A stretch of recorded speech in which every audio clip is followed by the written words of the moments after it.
NASCAR made a move before Talladega that nobody saw coming, and the drivers were not happy about it. Before a single lap was turned at Talladega Superspeedway on April 26, 2026, the sport was already locked in a fierce argument. A major rule change had just been announced. Veteran drivers were pushing back publicly.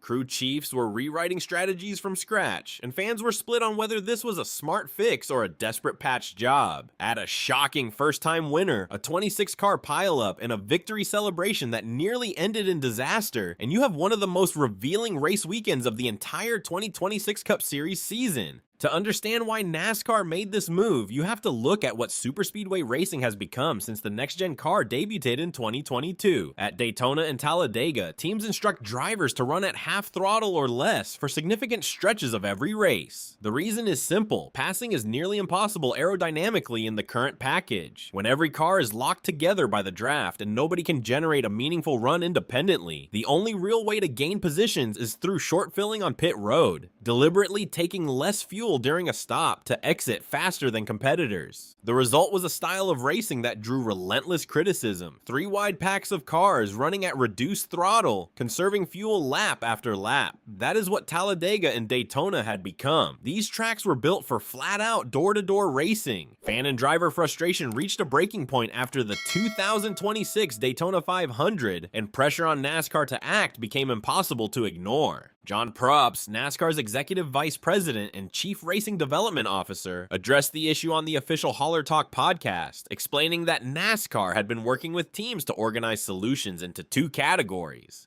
We have been working hand in hand with a lot of our race teams, trying to largely break into 2 categories of things that we could do, Probst said. One being the sporting related things like rules around pit stops or stage lengths or things of that nature. The other being in a technical bucket, which would mean car changes, spoiler, power levels, and things of that nature. The technical route was on the table, but teams pushed back against mid-season car changes due to the risk of unintended consequences. So NASCAR went with the sporting solution, a direct structural change to the race format. The old Talladega stage format was 60 laps, and 68 laps. That long final stage was precisely where fuel saving consumed the racing entirely. NASCAR reversed the structure for the Jack Links 500, 98 laps, 45 laps, and 45 laps. Going into Talladega, we're going to flip that and adjust the lengths of the final 2 stages such that we're confident that the last 2 stages are short enough to be made without a fuel stop, Probst explained. With only 45 laps per final stage, teams would theoretically carry enough fuel to run flat out without conserving. Stage 1 at 98 laps created its own strategic puzzle. A 1-stop versus 2-stop decision that had the potential to fracture the entire field into different strategies simultaneously. It could be interesting in that first stage if there's some teams that try to do it on 1 stop versus some that try to do it on 2, Probst said. We think that if there are some that do it on 2, they may drag the group that would try to do it on 1 stop. So it's got some potential for some pretty interesting strategies. Not everyone was buying it.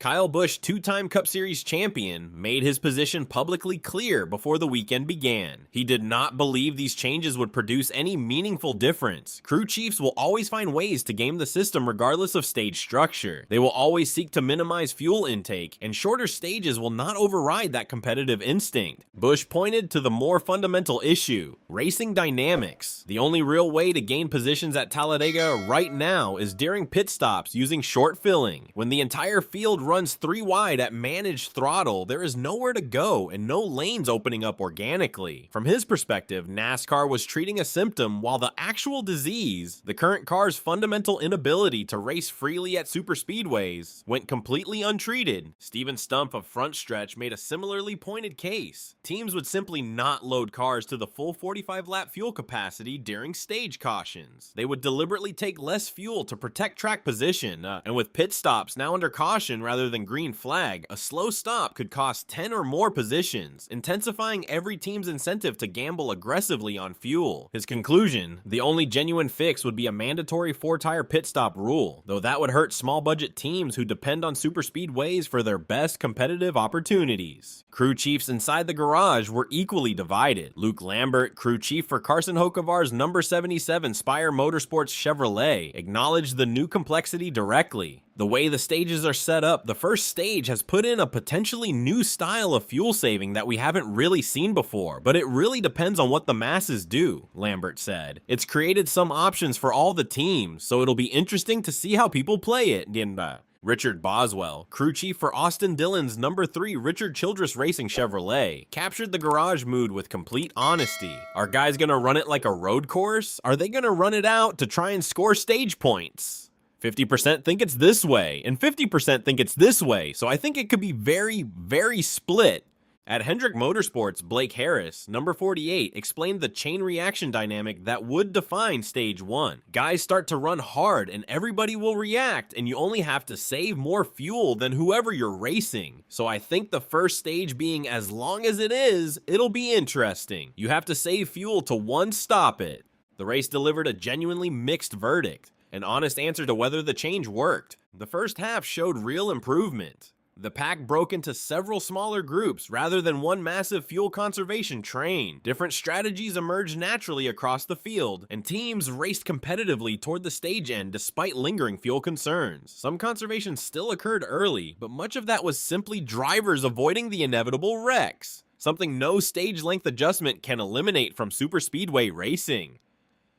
Then the moment arrived that complicated everything. At the start of Stage 2, a 26-car pileup tore through the field at lap 115. Kyle Larson was among the most prominent names eliminated. 6 Toyota teams finished 22nd or worse. A brutal result for a manufacturer that had won 7 of the first 9 races in 2026. Points leader Tyler Reddick survived to finish 14th. Denny Hamlin received a pit road penalty early and spent most of the race a lap down, locked out of earning critical stage points. The final stage, however, delivered exactly what NASCAR had promised. With 45 laps remaining and no mandatory fuel stop, teams went flat out. Carson Hocevar in the number 77 Spire Motorsports Chevrolet overcame early handling issues, positioned himself perfectly, and battled Chris Buescher in a tense closing sequence.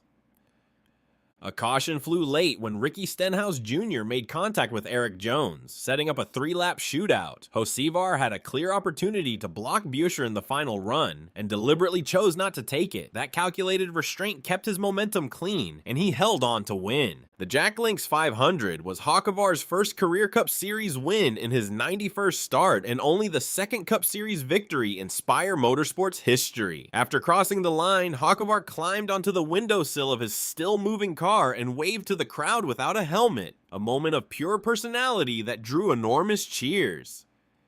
NASCAR President Steve O'Donnell told him immediately after the race he was good with it. Comparisons to a young Dale Earnhardt had followed Hocevar all weekend, and that victory celebration made them impossible to dispute. In the championship standings, Reddick extended his points lead to 110 over Hamlin. Ryan Blaney sits 140 back in third. Buescher and Hocevar each jumped 4 positions into the top 10. At the cut line, Austin Cindric holds the final chase spot by just 4 points over Chase Briscoe. NASCAR's experiment accomplished something real. The final 2 stages produced full-throttle sprint racing that fans had demanded for years. Strategic variety in Stage 1 created genuine unpredictability. The breakup of the single large pack was a measurable improvement, but fuel saving did not disappear. It simply moved and adapted. The fundamental aerodynamic problem with the next-gen car remains untouched. The 26-car pileup reignited debate about whether stage cautions themselves are the true root cause of superspeedway chaos. Multiple analysts argued that eliminating stage cautions entirely, while keeping stage points,